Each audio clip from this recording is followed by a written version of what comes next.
rahimahullah, wa humal wasfanil mutadaddani alladhani yanalu bil awwal minhuma wa wal 'aksu al khaybah wal khusran wa bil thani wa wal kaisu al jidda fi ta'atir rahman.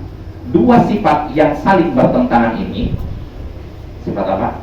Sifat malas dan sifat sungguh-sungguh, kelemahan dan kesungguhan.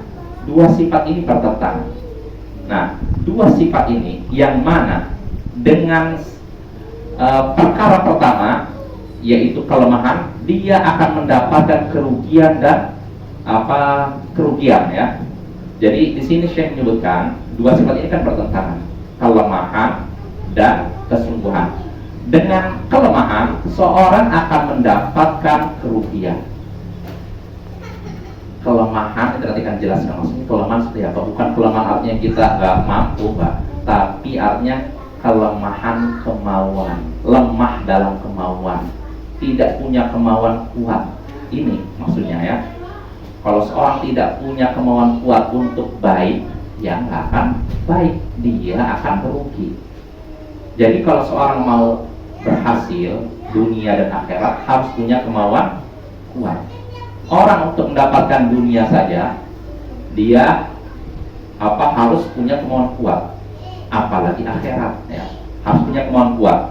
Nah, dengan kelemahan seorang akan mendapatkan kerugian. Wabitani, dan dengan yang kedua yaitu kesungguhan, dia akan mendapatkan kesungguhan dalam menaati Tuhan yang Maha Pengasih, Ar-Rahman. Jadi dengan kesungguhan kita bisa mendapatkan keridhaan Allah. Dengan kelemahan kita mendapatkan kerugian. Nah, di sini barulah Syekh menjelaskan wal muradu huna al-'ajsul ladzi yulamu 'alal 'abd wa huwa 'adamul iradati wa huwal kasal lal 'ajsul ladzi huwa 'adamul qudrah. Maksudnya di sini yakni kelemahan yang di sini maksudnya kelemahan yang karenanya seorang hamba dicela. Jadi ada kelemahan yang dicela, seorang hamba dicela karena itu, karena kelemahan tersebut. Dan ada seorang hamba yang tidak tercela karena kelemahan tersebut. Yang tercela seperti apa? Yaitu tidak ada keinginan untuk baik, tidak ada kemauan kuat istilahnya. Maksudnya apa? Wahwal kasal, yaitu malas. Intinya, ayo ikhwah, bapak dan ibu-ibu, malas itu penyakit. Makanya Nabi sampai berlindung pada Allah dari malas. Jadi kalau kita malas jangan merasa senang ya. Malas mandi, malas sholat, malas itu penyakit. Kita harus berdoa kepada Allah, berlindung kepada Allah dari kemalasan. Jadi yang kelemahan yang tercela di sini itu kelemahan maksudnya kemalasan, bukan kelemahan yang maknanya tidak sanggup. Ya contohnya, ada orang misalkan tidak punya kaki, dua-duanya mungkin putus atau cacat, disuruh berdiri, bisa? Nggak bisa kan? Namanya tidak mampu, ya nggak tercela seorang kayak gini, karena memang tidak mampu. Yang tercela itu maksudnya kelemahan dalam artian tidak punya kemauan kuat. Dia mau baca Quran, rasanya malas gitu, nggak ada kemauan untuk baca Quran, tinggalkan. Ini yang tercela. Adapun kelemahan dalam artian tidak mampu, ini tidak tercela, karena Allah tidak mungkin membebani seorang kecuali dengan sesuai dengan kadar kesanggupannya. Kalau dia nggak bisa berdiri, ya bagaimana lagi? Dan dalam Islam kita diberikan keringanan untuk melaksanakan sholat sesuai dengan kemampuan kita. Maka yang disebutkan oleh Sahih Bukhari, Nabi SAW pernah berkata kepada Imran bin Husain, sahabat Nabi. Di situ disebutkan Imran bin Husain pernah ngadu kepada Nabi, kadat di bawasir, saya punya penyakit bawasir, ambeien. Dia ingin minta keringanan oleh Rasulullah nih, kalau udah penyakit bawasirnya kambuh, sulit sholat seperti normal. Maka apa kata Nabi? Shalli qa'iman, fa illam tastati' fa qa'idan, fa illam tastati' fa 'ala janb. Sholatlah sambil berdiri. Kalau tidak sanggup, sholatlah sambil duduk. Kalau tidak sanggup, sholatlah sambil berbaring di atas ini. ya apa namanya berbaring ya di atas apa namanya di tusuk ini. Itu ini berlaku dalam sholat wajib. Jadi kalau dalam sholat wajib kita asalnya harus berdiri. Kalau ada orang dalam keadaan segar bugar langsung sholat duduk, Allahu Akbar, tidak sah, harus berdiri. Kalau tidak sanggup, mungkin ada sakit, bisa sholat sambil duduk seperti bersila ini. Karena kata Aisyah, ra'aitu Rasulullah SAW yusalli mutarabbi'a. Aku menyaksikan Rasulullah SAW sholat sambil bersila. Nah, kalau tidak sanggup juga, mungkin karena sakit apa, bisa ini berbaring ke sebelah kanan, hadap kiblat. Kalau tidak bisa juga terlentang, kakinya menghadap kiblat. Ini dijelaskan para fuqaha, para ahli fikih seperti itu. Jadi urutannya berdiri Bapak ya. Kalau nggak bisa duduk, kalau tidak bisa duduk berbaring di sebelah kanan, tidak bisa terletak kaki menghadap kiblat. Nah ini dalam sholat wajib. Adapun sholat sunnah, Imam Ibnu Qudamah menukil ijma' bahwasanya berdiri di dalam sholat sunnah tidak wajib. Artinya kalau dalam sholat sunnah kita dalam keadaan segar bugar, sehat walafiat, langsung sholat sambil duduk, ini diperbolehkan. Kalau sholat sunnah ya, bukan sholat wajib. Jadi kalau saya dalam keadaan sehat walafiat, nggak sakit, langsung sholat Allahu Akbar, sholat sunnah ini 2 rakaat selesai maghrib, Allahu Akbar. Ini boleh, tapi pahalanya setengah dari pahala sholat sambil berdiri. Ini sholat sunnah. Ada pun sholat wajib nggak? Harus berdiri. Kalau tidak sanggup duduk, tidak sanggup baru berbaring sebelah kanan. Ya. Nah ini ya. Jadi kita kembali lagi. Islam itu agama yang mudah. Ya. Kalau seorang benar-benar tidak mampu, dimaafkan. Dan itu tidak tercela. Yang tercela di sini tidak mampu dalam artian kelemahan sini yaitu kurang kemauan kuat. Ini yang tercela. Kurang kemauan kuat untuk jadi orang baik, kurang kuat kemauan untuk menjadi orang soleh, kurang kuat kemauan untuk menjadi orang yang berpegang teguh pada sunnah Nabi. Kemauannya lemah. Nah ini yang tercela ya. Kelemahan kemauan istilahnya, bukan kelemahan badan ya. Ini maksudnya. Wa hadza huwa ma'na al-hadits al-akhar. Inilah makna hadis lainnya, i'malu fa kullun muyassarun lima khuliqalah. Beramallah karena setiap orang dimudahkan sesuai dengan tujuan ia diciptakan.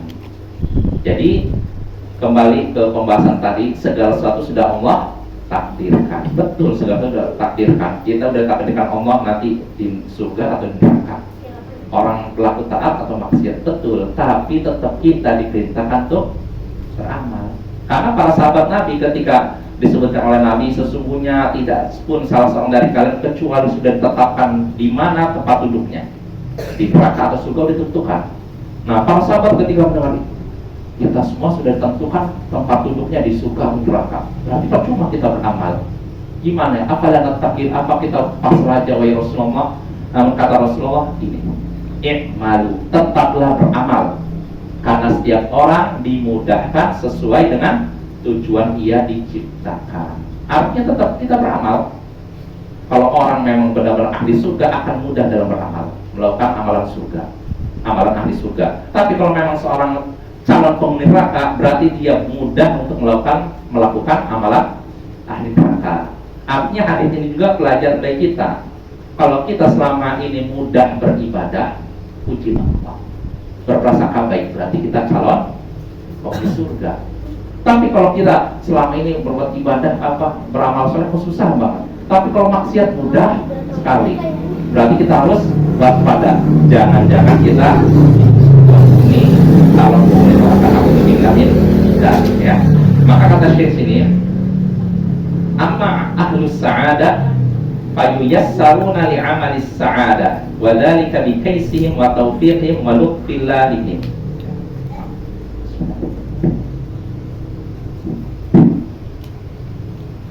Adapun orang-orang yang berbahagia, pemilik kebahagiaan, mereka akan dimudahkan untuk melakukan amalan kebahagiaan. mereka dimudahkan untuk melakukan amalan yang bisa membuat mereka bahagia. Yang demikian itu karena kesungguhan mereka, taufik yang Allah berikan kepada mereka, dan juga kelembutan Allah kepada mereka. Artinya sekali lagi, sebenarnya itu pertolongan Allah semua. Kita bisa rajin ibadah, bisa rajin ke masjid, rajin zikir, rajin baca Quran, itu bukan semata-mata kehebatan kita, itu pertolongan Allah. Allah mudahkan, maka kita harus selalu rendah hati, ya, tidak memandang, oh saya ini hebat, ujub, memandang orang lain rendah, oh ini pemalas, saya rajinlah.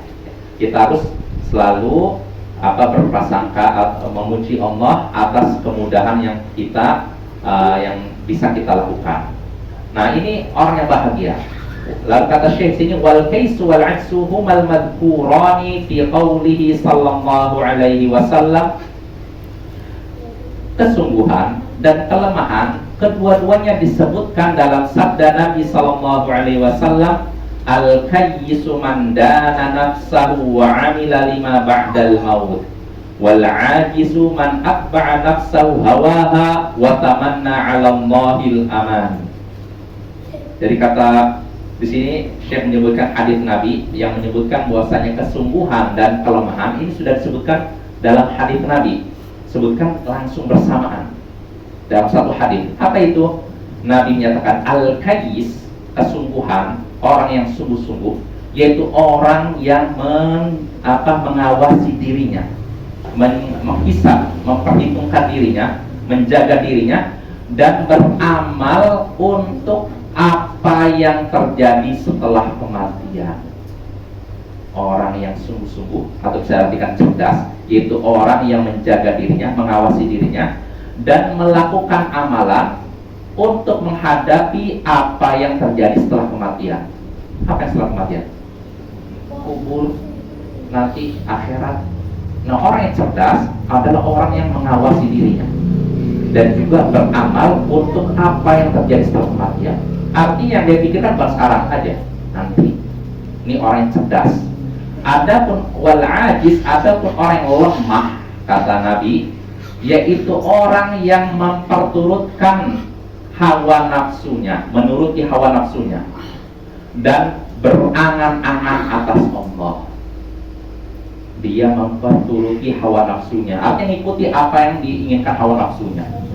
Mau zina, zina, mau mabuk-mabukan, dituruti. Ini orang yang lemah. Sekali lagi, bukan lemah hatinya tidak mampu, tapi lemah kemauan. Nah, dia nih memperturuti hawa nafsunya dan berangan-angan atas Allah. Artinya begini, dia sudah melakukan maksiat, Allah nanti maha pengampun, Allah akan mengampuni saya, Allah maha penyayang, Allah tidak akan keras, tidak akan menyiksa saya dengan keras, Allah pasti memaafkan. Nah, ini punya angan-angan banyak, berangan-angan kepada Allah. Ini orang yang lemah apa? Lemah kemauan. Maka yang dipuji orang yang kuat kemauan, bukan lemah kemauan, ya. Nah, inilah hadis yang ke-9. Baru selesai dari hadis ke-9, kita masuk hadis berikutnya. Hadis ke-10. Berkata Syekh Abdul Rahman bin Nasir As-Sa'di rahimahullah, al-hadithul 'ashir, hadis ke-10.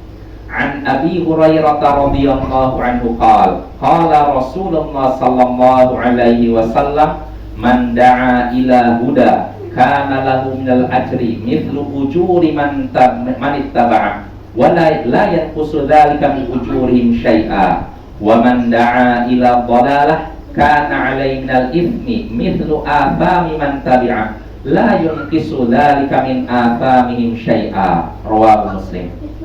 Hadis ke-10 dari Abu Hurairah, semoga Allah meridhoinya, ia berkata, Rasulullah sallallahu alaihi wasallam bersabda, siapa yang mengajak pada petunjuk, maka ia mendapatkan pahala seperti pahala orang yang mengikutinya, tanpa mengurangi sedikit pun pahala mereka. Dan siapa yang mengajak pada kesesatan, maka ia akan mendapatkan dosa seperti dosa orang yang mengikutinya, tanpa mengurangi sedikit pun dosa mereka. Hadis riwayat Muslim. Nah, ini hadisnya akhirul ikhwah, saudara-saudaraku yang semoga dimuliakan oleh Allah. Ini hadis yang agung, mengingatkan kita untuk menjadi orang-orang yang ngajak kebaikan, bukan orang yang mengajak pada keburukan, mengajak pada petunjuk, bukan mengajak pada kesesatan. Apa makna hadis ini? Makna hadis ini jelas. Kata Nabi, siapa yang mengajak pada petunjuk, artinya petunjuk ini kebenaran, kebaikan. Apa buahnya? Dia akan mendapatkan pahala seperti pahala orang yang mengikutinya. Ayo sholat, ngajak orang sholat, lalu akhirnya dia sholat, maka orang sholat ini, orang yang ngajak ini mendapatkan pahala orang yang sholat. Ayo baca Quran, akhirnya orang baca Quran, diajak baca Quran, ayo baca Quran. Akhirnya setelah diajak baca Quran, dia baca Quran, maka pahalanya didapatkan oleh yang ngajak ini, tanpa mengurangi pahala orang yang baca Quran ini. Jadi ketika kita ngajak orang lain pada kebaikan, kita mendapatkan pahala orang yang melakukan kebaikan tersebut tanpa mengurangi pahala dia. Jadi gini, saya dapat pahala, dia juga dapat pahala, nggak berkurang pahalanya. Makin banyak orang yang saya ajak lalu mau mengikuti, maka pahalanya banyak saya dapatkan. Contohnya ya, ini kalau mengajak pada petunjuk kebaikan. Sebaliknya Nabi menyebutkan siapa yang mengajak pada kesesatan, maksiat, syirik dan semacamnya, maka dia mendapatkan dosa seperti dosa orang yang mengikutinya.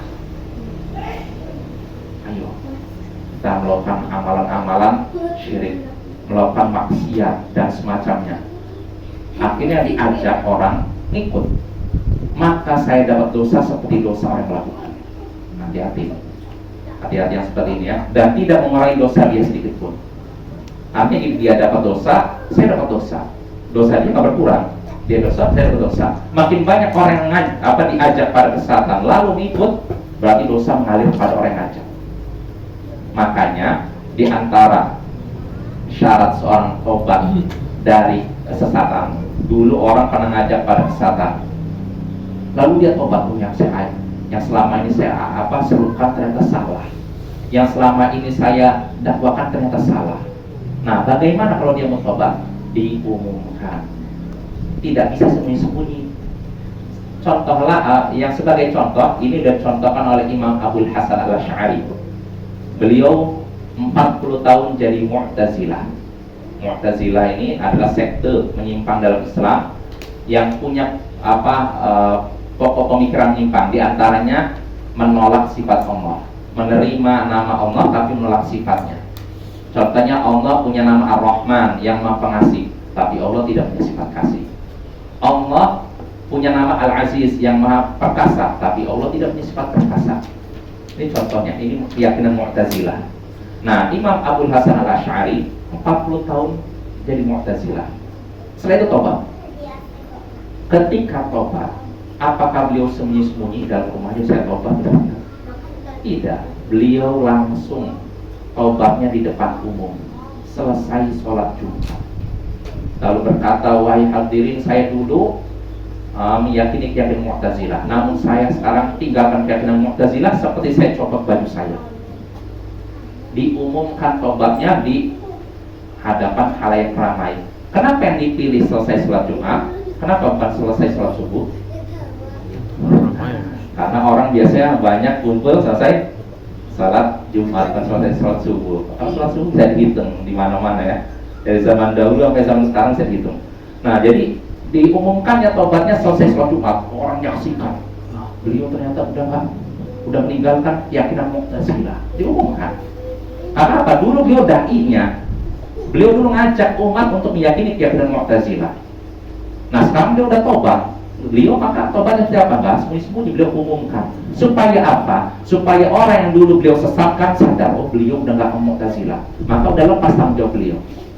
Karena kalau beliau tobatnya sembunyi-sembunyi, orang-orang yang sesatkan masih mengira beliau keyakinan Mu'tazilah, sehingga apa yang dosanya beliau tanggung.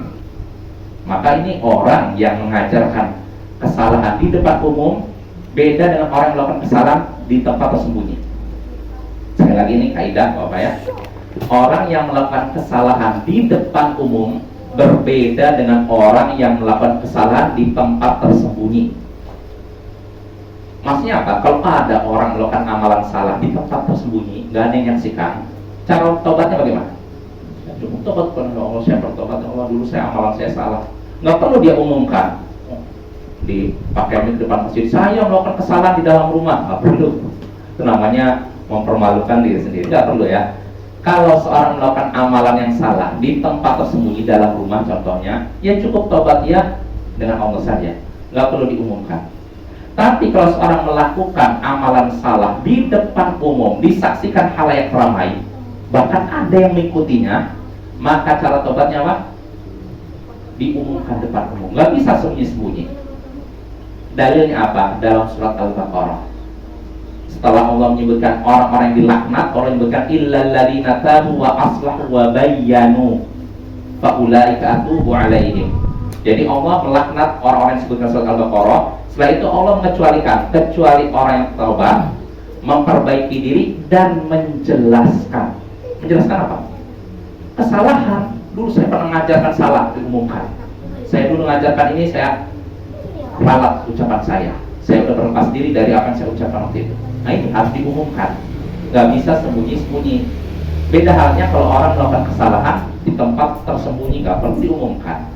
Tapi kalau dia melakukan kesalahannya di depan khalayak ramai, bahkan ada yang ikutinya, maka hendaknya dia mengumumkan tobatnya di depan umum.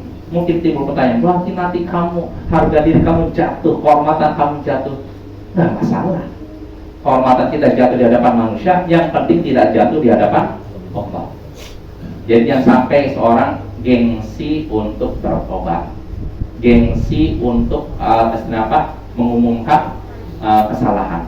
Kalau memang dia melakukan kesalahan depan umum, umumkan juga tobatnya depan umum. Justru kalau seorang mengakui kesalahannya dan umat tahu, insya Allah justru lebih dihargai daripada orang yang menyembunyikan tobatnya supaya menjaga harga dirinya, sehingga akhirnya ternyata dia cari aman saja, dia mau enaknya aja, padahal dia salah. Nah itu, maka keridhaan Allah lah yang pertama dan utama, bukan keridhaan manusia.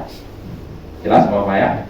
Nah ini makna hadis tadi. Nah kata Syekh sini, wa hadzal hadits wa ma asbahahu minal ahadits fihi al-haqqu 'ala ad-da'wati ila al-huda wal khair wa fadli da'i wa tahdhiri min ad-du'a ila ad-dhalal wal wajhi wa 'idhami jurmi da'i wa 'uqubatihi. Hadis ini dan hadis-hadis yang semacamnya, dalam hadis ini dan hadis semacamnya terdapat anjuran untuk dakwah, mengajak pada petunjuk dan kebaikan. Jadi ini dalam hadis ini terdapat kandungan anjuran untuk apa? Berdakwah, mengajak pada petunjuk dan kebaikan. Karena apa manfaatnya? Ketika kita mengajak orang pada kebaikan, kita mendapatkan pahala seperti orang yang melakukan.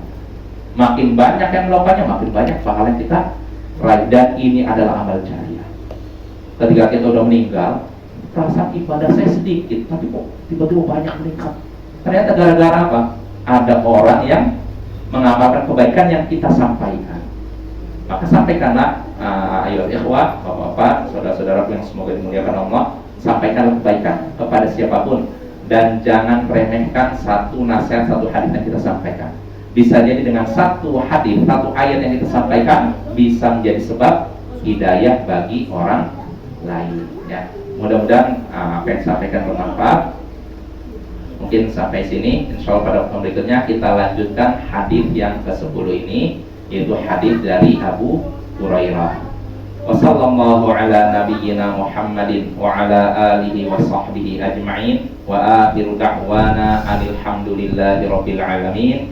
Assalamualaikum warahmatullahi wabarakatuh.